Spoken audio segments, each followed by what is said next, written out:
Assalamu Walaikum. Hello friends, how are you? Welcome back to my another video. In this video, I am going to show you how to create a custom text box in Microsoft Excel. Let's get started. At first, you have to open your Excel workbook. Then we go to the insert menu. Select the text box option and draw a text box, drag on our mouse. You can write anything. Click inside the text box and write any text. Then select the text, press Ctrl A and go to the home menu. Increase the font size. Otherwise you can applying the bold effect, italic or the underline. You can make the alignment center or middle.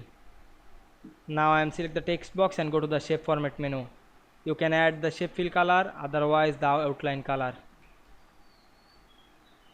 Now we can see we create a custom text box in Excel very easily. I hope you enjoyed my video.